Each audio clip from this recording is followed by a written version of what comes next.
এখনো শতকরা ৯০% আমলা ফ্যাসিস্টদের দোসর বলে অভিযোগ করেছেন বিএনপি মহাসচিব মির্জা ফখরুল ইসলাম আলমগীর। তিনি বলেছেন, অনির্বাচিতদের দিয়ে দীর্ঘ সময় চলতে পারে না দেশ। শ্রীলঙ্কা আবারও রপ্তানিতে শীর্ষে। সুপ্রিম কোর্ট মিলনায়তনে এজি মোহাম্মদ আলীর মৃত্যুবার্ষিকীর আলোচনায় মির্জা ফখরুল বলেছেন, নির্বাচন বিলম্বিত করতে প্রতিদিন নতুন নতুন তত্ত্ব নিয়ে হাজির করা হচ্ছে, সময় নেওয়া হচ্ছে। সোশ্যাল মিডিয়ার মাধ্যমে দেশকে ভঙ্গুর অবস্থানে নিয়ে যাওয়া হচ্ছে বলে অভিযোগ তার। বলেন, দেশ একটি অনিশ্চয়তার মধ্যে আছে। জনগণের নানা সমস্যা দ্রুত সমাধানের জন্যই বিএনপি নির্বাচন চায় বলে জানান তিনি। বলেন, মঙ্গলবার প্রমাণ হয়েছে খালেদা জিয়া দেশের সবচাইতে জনপ্রিয় নেতা।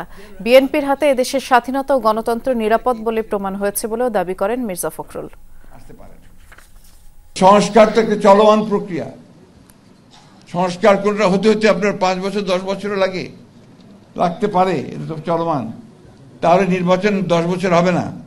আর এই 10 বছর কি ওই ফ্যাসিবাদী আমলাদের হাতেই দেশ চলবে? এখন তো আমরা ফ্যাসিবাদী আমলাদের দ্বারাই পরিচালিত হচ্ছি। সেক্রেটারিয়েটে আমলারা 90% আমরা ফ্যাসিবাদের দোষর।